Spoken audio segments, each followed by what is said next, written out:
Hi there.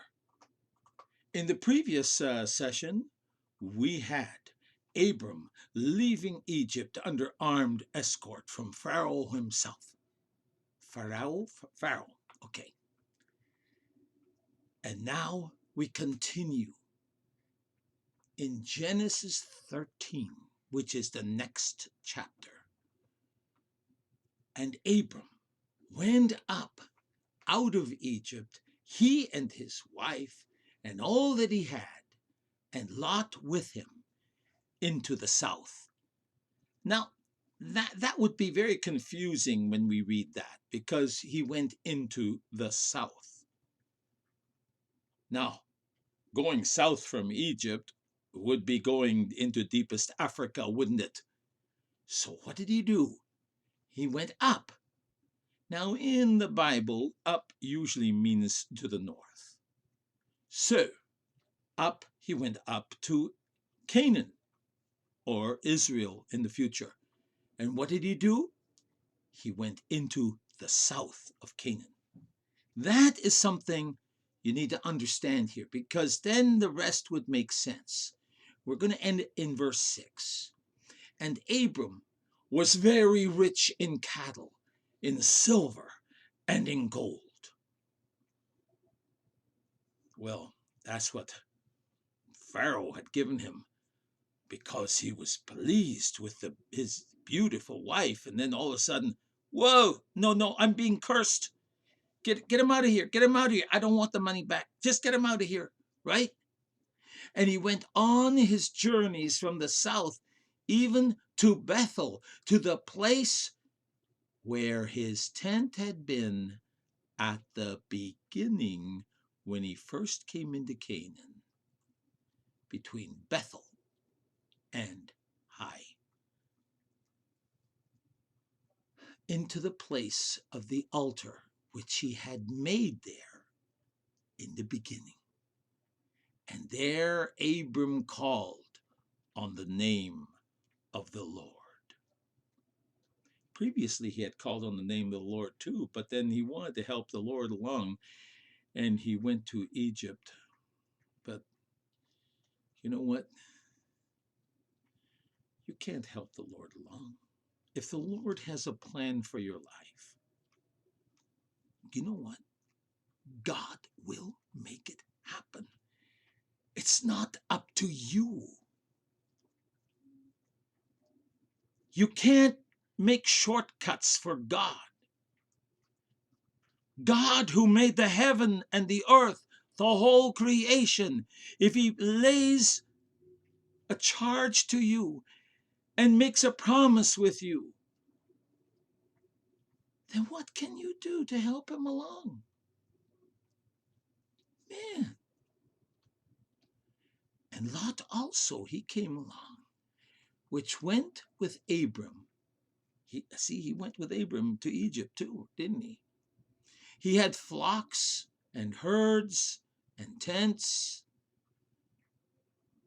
And what does it say in verse 6? And the land was not able to bear them, that they might dwell together. For their substance was great, so that they could not dwell together. What a sad situation. Let's see if we can unwrap what we just had. I partially unwrapped it, didn't I? But let's see what we can get out of this. Abram took all he had, including Lot, his nephew, and left Egypt richer than when he first entered. As a matter of fact, verse 2 said he was very rich. Between Lot and Abram, that was the real problem. They appeared too attached to their worldly possessions. As we see in verse 6, the land was not able to bear them, that they might dwell together, for their substance was great. Abram arrived in southern Canaan. That's what we meant by into the south. Didn't stay long, and then returned to where he built his second altar to the Lord, where he initially stayed a while. That we can find in Genesis 12, verse 8. Lot was with him, and the Bible makes a point to tell us that Lot also had flocks and herds and tents. Right here, we could tell that something wasn't right. Abram worshiped the Lord God, but Lot was too attached to his substance. It's certainly sad that although they were family, they couldn't live together. And isn't that what's happening in many families today, where wealth is involved? Strife begins. I remember many fortunes lost because the families fought. I'll continue here. Egypt in the Bible, as mentioned before, is pictured as a symbol or type of the world. I remember a Keith Green song where he says, "So you want to go back to Egypt instead of being with the Lord?" So, in Isaiah 31:1, God warns us. I'll quote it. "Woe to them that go down to Egypt for help." Ooh, now there it's blunt. Woe to them that go down to Egypt to help and stay on horses and trust in chariots, because they are many, and in horsemen, because they are very strong. But they look not to the Holy One of Israel, neither seek the Lord. Ooh, so who's the Holy One of Israel? To us, that would be Jesus Christ, right? But in those days, they looked to the future Messiah. Too much of Egypt had rubbed off on Lot and Abram. From our vantage point right now, by returning to the altar, Abram appeared to have repented. But Lot, not so much. Too many families and churches since then, for thousands of years, have experienced the great disunity caused by the attachment and wrong focus on spiritual Egypt, which really is the world, your possessions.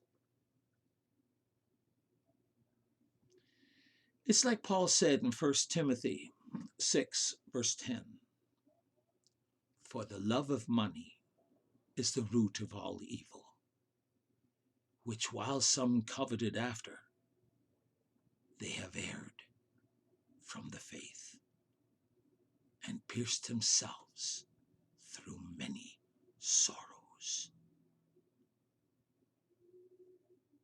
Mr. Rockefeller, the multi-billionaire in the United States, what is it that would make you happy? What did he say? Oh, a little bit more, a little bit more. All that wealth was still pierced. It still pierced them through with many sorrows. Do you know that a lot more rich people commit suicide than poor people? And that's sad. So what do we get out of this? For ourselves, let's submit ourselves to God, that we may remain in tune with the love of Jesus and his righteousness. Did you get that? Let's submit ourselves to God, that we remain in tune with the love of Jesus and his righteousness. Not only his righteousness, but his love. Wouldn't you agree?